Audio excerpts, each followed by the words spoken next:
Shalom, everyone. At the last two chapters, we discussed death penalty in Tanakh, and then death penalty during the time of the second temple, especially towards the end. And we saw sources through the pseudo-epigraph and apocryph and Josephus, and a little bit of what we have in the Talmud, reflecting the time of the end of Beit Sheni. This time, I'd like to focus on the majority of our sources and maybe the most important part, historical part, and that is the time of the Mishnah and the Gemara, meaning the Amoraim of Bavel and of Eretz Israel. And before I share the sources, I'd like to emphasize few things regarding what we saw and what is the difference about what we're going to see now.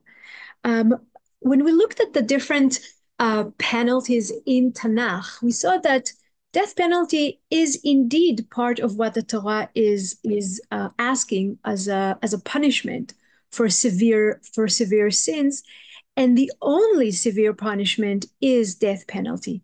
However, the Torah doesn't tell us, except for few cases, how shall we kill how should the Beit Din kill the criminal?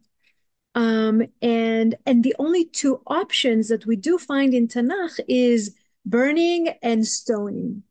What we find in the Mishnah is, first of all, not only two ways of killing of death penalty, but also another two ways of killing by a sword or a scythe or strangling. And we have a few questions here. Why did Chazal add something to what is explicit in the Torah? Why didn't they leave it with a srifa and skila, burning and stoning? And the other big question that is different than the question of death penalties that we saw during Beit Sheni is the fact that there is no Sanhedrin. There is no court that has the power to not only judge the person, but also execute. Sorry. Oh, okay, I'm going to continue. But also a Beit Din that will execute the punishment.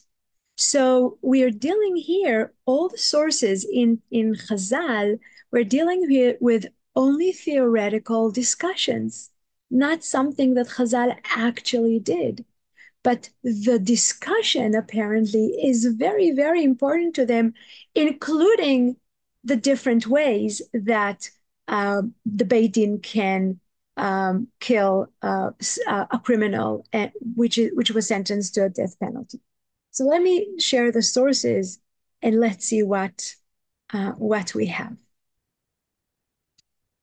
And I'd like to start with a Mishnah in Masechet Makot. It's the Masechet following Masechet Sanhedrin, and there in Masechet Makot we hear that a Sanhedrin that would execute somebody once in 7 years would be considered destructive.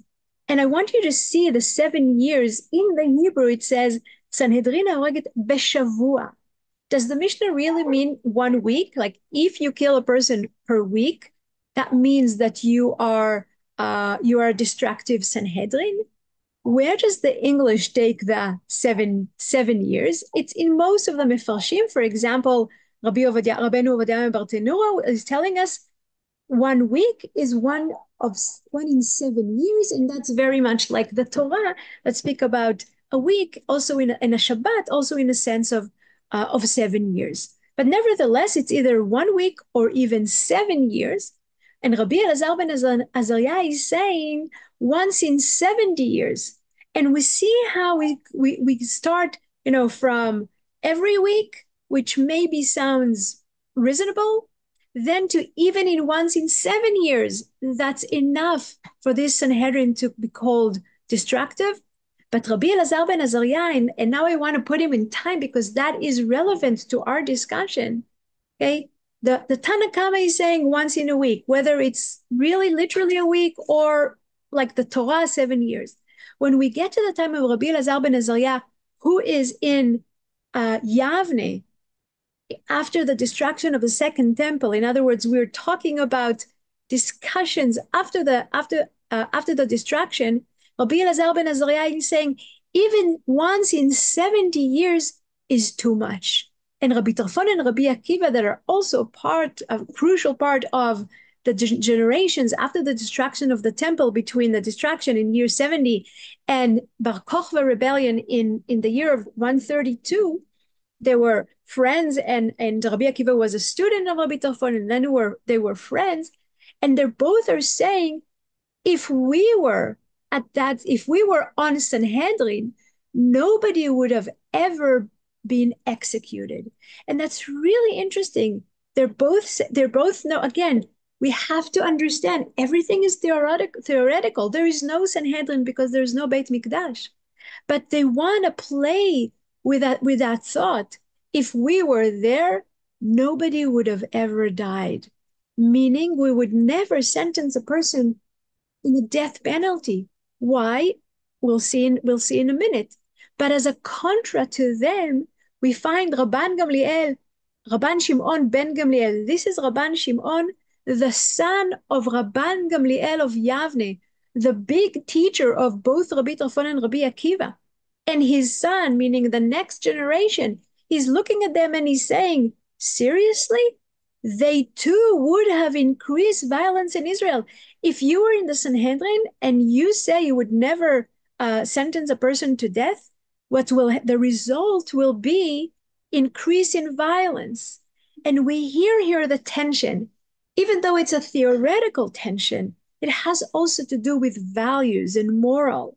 So as opposed to the opinion of Rabbi Tarfon and Rabbi Akiva that says minimum, nothing of people deciding sentencing other people to death, because it's not something we can be ever sure that we are right. The other opinion, the other side is, if we're not going to have death penalty in our law, then violence will increase amongst us. And then maybe other people will get hurt just because you didn't want to sentence a person to death. And this tension in the time of the Mishnah and later in the time of the Amoraim is what we are going to find throughout the sources of the Mishnah and the Talmud. And another example, in Masechet Sanhedrin, regarding the idea that a witness, we are questioning the witnesses very, very thoroughly. And a witness, and the sages thought in the Baraita, how does the court describe testimony based on conjecture? In other words, if someone comes in and is like, I think I saw, I have an assumption that this is what happened. What do? The court says to the witness, perhaps you saw this man about whom you are testifying pursuing another into ruin, and you pursued him and found a sword in his hand dripping with blood, and the one who was ultimately killed was convulsing. If you saw only this, it is as if you saw nothing, and you cannot testify for the murder. In other words, how do we understand, how do we realize, or how do we decide that a witness is just close to testifying and close to telling us what happened, rather than just imagining or saying things that are near what happened and not exactly what happened? Even if everything that he saw makes sense to say, and this person killed that person with blood and with a bleeding sword, that's not enough, because what they're looking for is the actual act. And if you cannot testify in the actual act, that means we cannot sentence that person with a sword to death. Very, very careful from making a wrong decision and killing an innocent people. And the Chazal are bringing it to the limit almost as if to really support Rabbi Akiva and Rabbi Tarfon is saying, like, we would never be able to ever decide that somebody killed another person, and that's why he needs to have a death penalty. Maybe a hint of that, or an idea of that, we can find in the fact that one of the seven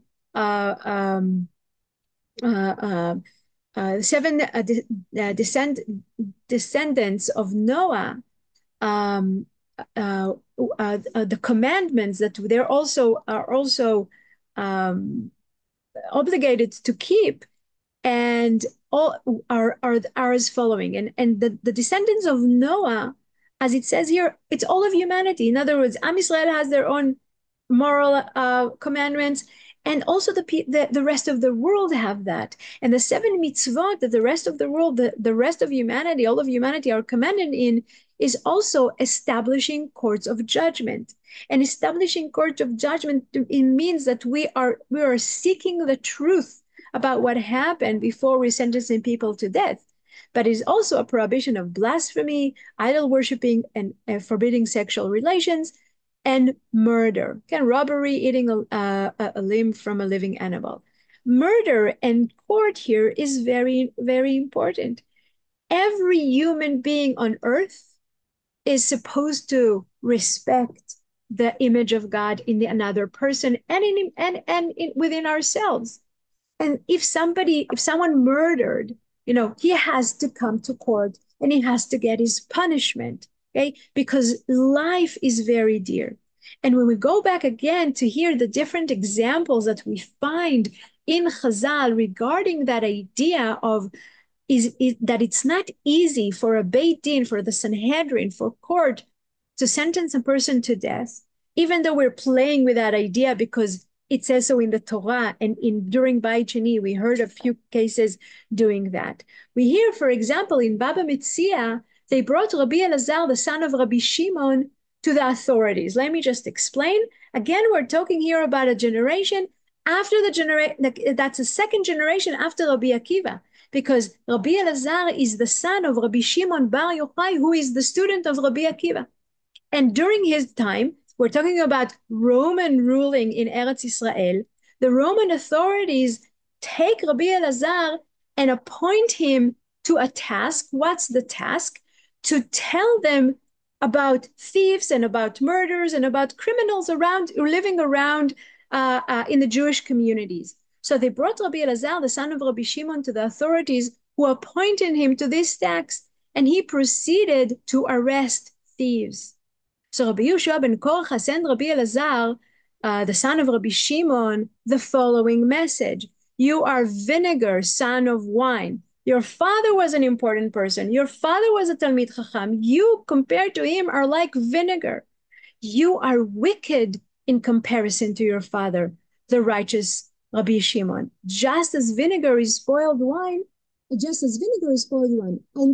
when you will inform the nation of your God to be sentenced to execution by the Gentiles' king court." What are you doing?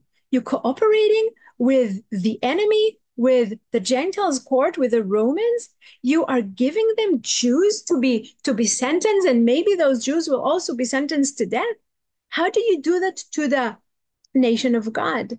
And Rabbi Shimon's answer is, and Rabbi Shimon sent a message back to him: "I am merely eradicating thorns from the vineyard. You are accusing me of being just a chometz, just being a vinegar. What I am doing is I'm cleaning the vineyard, the kerem. I'm giving Am Yisrael, I'm doing Am Yisrael a favor. I am removing the wicked from the Jewish people." And Rabbi Yehoshua ben Korcha sent back to him, "Let the owner of the vineyard, God, come and eradicate his own thorns. It is not your place to do this." And it's echoing again, not only what you're doing to your own brothers and sisters, but just for the option that these people can be sentenced to death. This is that's not in the hands of people. That is also only in the hands of God. And so let the owner of the vineyard take care of them. Don't step in front of God instead of God to help to decide who deserves to die, who deserves a punishment. So we're talking here during the time of Amora'e, of the end of the Tkufat Tanaim, and the feeling is like, yes, there is a court that sentenced people to death, but they're Gentiles. Us, we are very, very careful about doing so, especially after the destruction of the temple. And that entire discussion is theoretical. Here, it's not theoretical because there's a Jew who decided that it's okay to tell about his people, but he's saying, I'm only taking care of criminals. But Rabbi Yehoshua is saying the moral principle in Judaism is you don't decide who gets to die. It's only God. Another source that shows us the tension between the idea that in the Torah allows to kill different people who committed different serious sins, to the fact that Chazal are very careful about that. And that example is about Ben Sorer u'Moreh. So let's see what it says in Sanhedrin about Ben Sorer u'Moreh. And Rabbi Shimon is saying, because the child ate, a certain kind of luxury meat and drank, an Italian wine that are very, very rich and expensive, his mother and father should stone him. Now let's look at this question. Rabbi Shimon is not asking a question to the Beit Din. Rabbi Shimon is asking a question about the Torah. He is questioning what is written in the Torah that says that Ben Sorer u'Moreh, that eats too much and drinks too much, and becomes corrupted by his eating and drinking, that his father and mother should kill him, should stone him. And Rabbi Shimon is saying, I don't understand the rationale behind it. Ela, lo haya velo atid liyot. Rabbi Shimon is saying, excuse me, this never happened. Why the Torah wrote it as a case? It says, drosh v'kabel sachar, because we need to learn, we need to theoretically deal with the ideas of who is not appropriately behave and what would they have get if we had to punish them. But God forbid, says Rabbi Shimon, it's not literally. There was never a case of a Ben Sorer u'Moreh that his parents stoned him.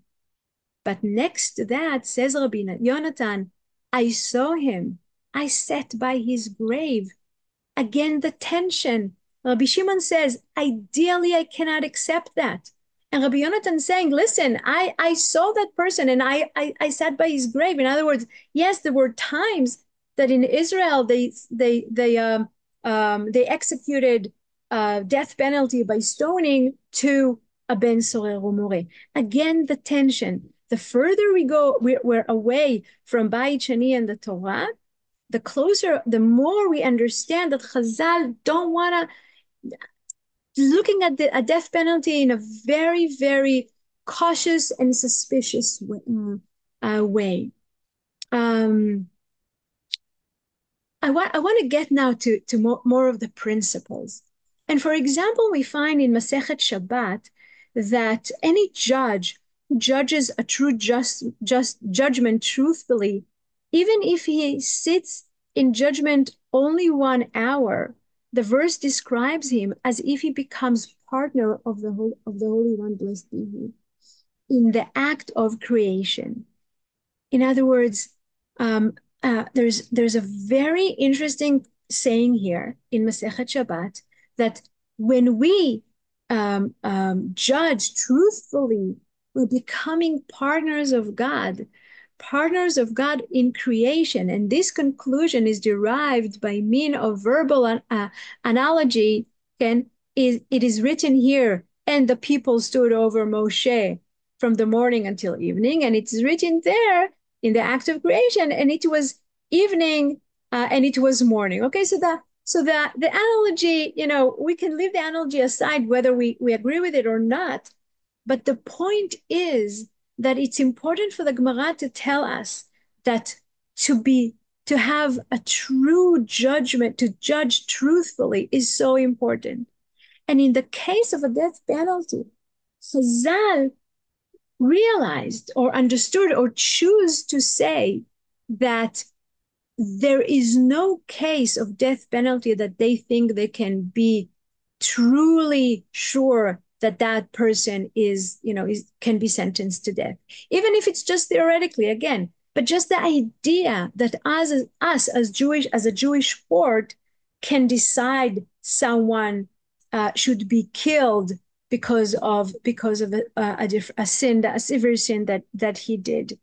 And another example I wanted to show you is the following midrash in the Sifrei of Zuta, and there it says they established that they will kill at the regel. Okay, in other words, when are we going to sentence and bring people to court to decide to the ones who deserve to die? It's going to be during the Shlosha Regalim, where the people of Israel are in Yerushalayim and the court is assembling in the Sanhedrin, and that is the times where we're going to decide that who are the people who deserve death penalty.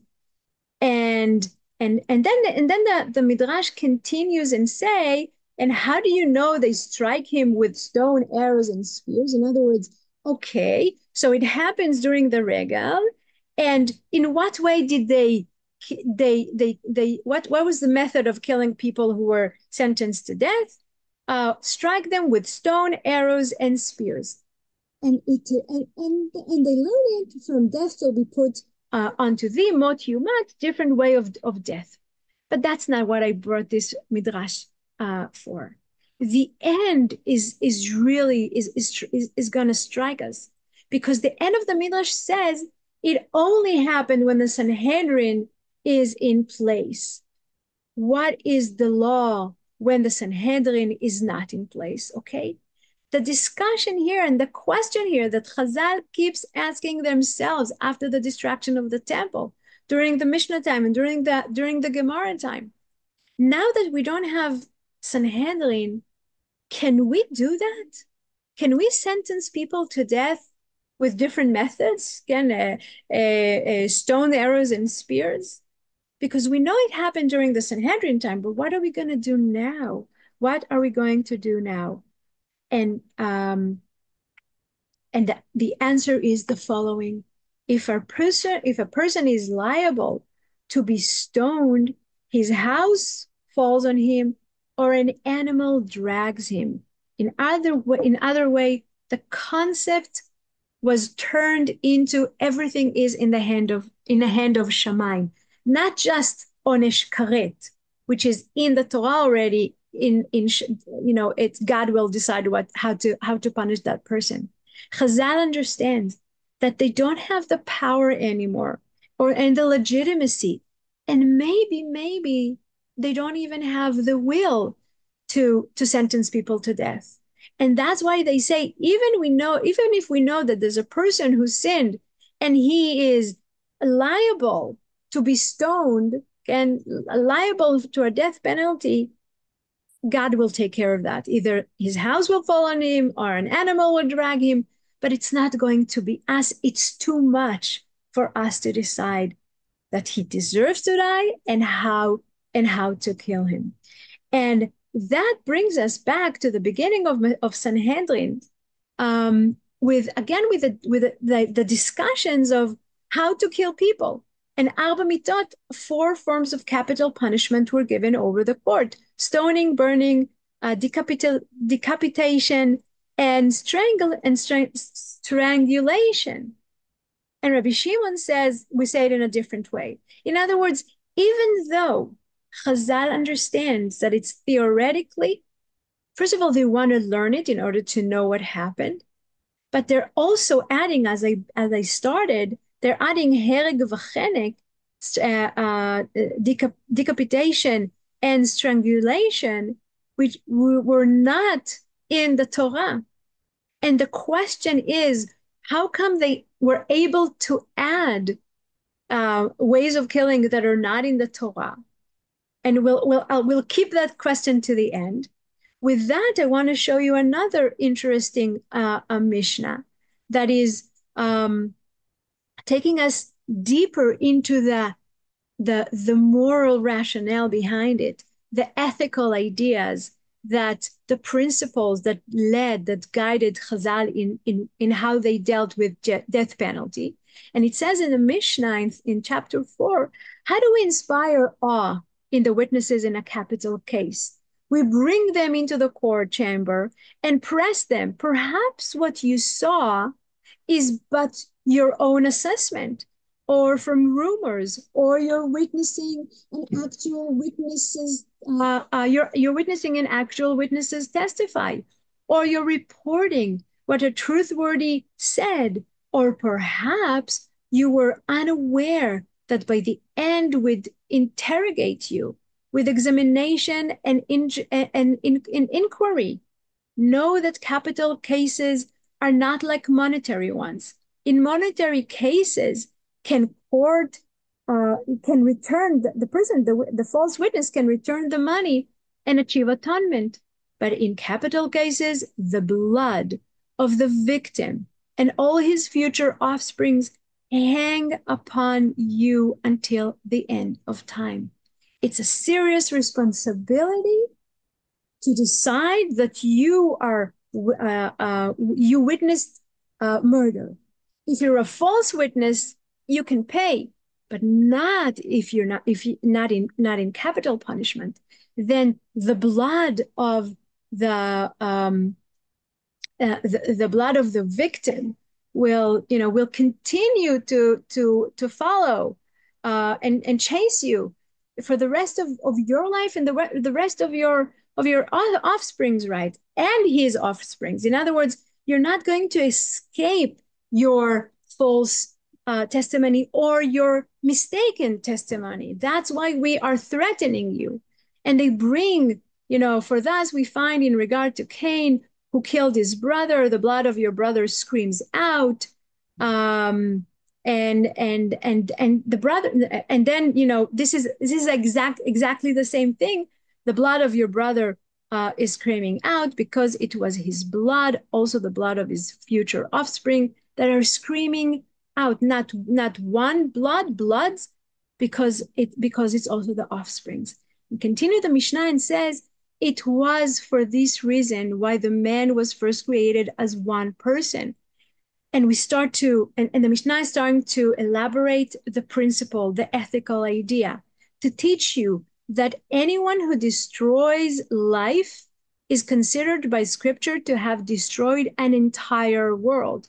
And anyone who saves life is as if he saved an entire world. In other words, if we kill someone and it's a mistake, we didn't only destroy that person, we destroyed an entire universe, an entire world, his world, everything that he could have done, and also the offsprings that could have come from that person. And also to promote peace among the creature, that no man would say to his friend, my ancestors are greater than yours. In other words, no, we all came from the same person. To say, to bring peace, the opposite of that peace is that people will say, I'm more important than you. Then what? Then it's very easy to kill you. There's no reason why you should not kill a person that I view as less than me. Man was the first creature created as one person, of course, men and women, one creature, ha'adam, just that no one can say my family is more important than your family. And also to express the grandeur, the grandeur of the Holy One, blessed be he. For a man strikes many coins from the same die, and all the coins are alike, but the king but the King of Kings, the Holy One, blessed be he, strikes every man from the die of the first human being, and yet no human being is quite like his friend. Every person is different. Every person is unique. When you murder someone, and it wasn't when you murder someone, you are erasing that uniqueness from from the world. Therefore, every person must say, "For my sake, the world was created." And maybe you will, and then we go back to the judges and the witness, and they tell him, and the judge's speech continued to the witness. Maybe you, the witness, will now say, "Why do we need this and all this anxiety for? Let's not come forward even with true testimony." Okay, now we're flipping to the other side. We went through all this just to threaten them, to tell them how serious it is if their testimony is going to lead to killing somebody who did not deserve to die. So they can say, okay, you know what? It's too much. It's scary. Even if we have a true testimony, maybe we're better off not testify at all. But Scripture has already spoken. If he be witness, having seen or know, if he does not express it, he shall bear his sin. Maybe you will now say, why do we need this? To be responsible for another man's death? But Scripture has already spoken. When the wicked are destroyed, there is rejoicing. And even that Mishnah at the end puts us again in that tension. It's so important to report and to witness someone who is murdering, someone who is in a vicious and wicked way killing other people and not respecting their image of God. But in the other hand, if people are going to be so scared to testify because it's going to be upon themselves and the rest of their descendants, they'll say maybe we shouldn't do it at all. The tension between, if it's a true testimony, we can do it, you should do it, you must do it, because you're helping peace in the world. With peace in the world, you're helping with rejoicing in the world. On the other hand, when you're doing wrongly for the wrong reasons or false testimony and you're not sure enough, then you're adding killing for no reason, and that is as worse as not eradicating wicked people. And again, I want to remind us all that again we are talking about a theoretical discussion, a discussion in principle, in values. This is a topic which is at the core of the morals and the ethics of Judaism. We are not putting our head in the sand, ignoring wicked people, but we are not taking it easily to decide people needs to die. And the discussion is important in order to find, the line between what is ethical and what is wrong as human beings. And I want to end with the Mishnah in Masechet Avot that touches our topic. And the Mishnah says the following. And he used to say, beloved is a man, for he was created in the image of God. Especially beloved is he, for it was known to him that he had been created in the image of God. For in the image of God, he made men. Beloved are Israel, that they were called children to all to the all present. And especially beloved they, for it was made known to them that they are called children of the all present. And as it is said, you are children to the Lord your God. Beloved are Israel, that a precious vessel was given to them. Especially beloved are they, for it was made known to them that the desirable instrument with which the world had been created was given to them, as it is said, for I give you good instruction, forsaken not my teachings. The instrument that God gave us is the Torah. And the Torah is the teaching of God. When we hold that and we're going according to the laws of ethics and to the moral laws of God, and we ask ourselves, how should we behave? Then we respect the image of God that we were created with. And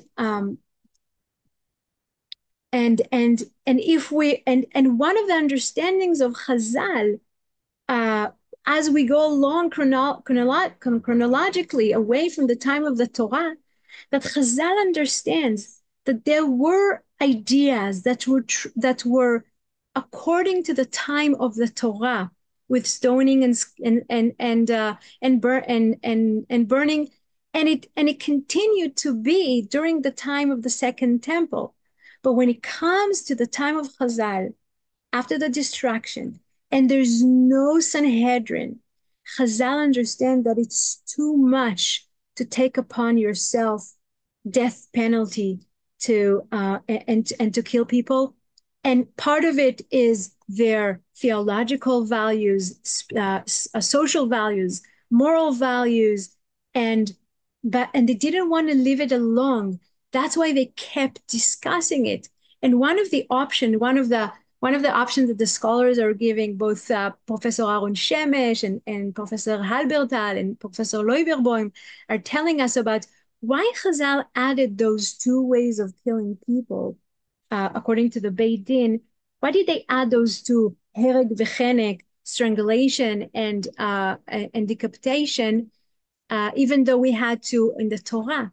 Because those two ways of killing are not destroying the image of a person. It doesn't irrigate.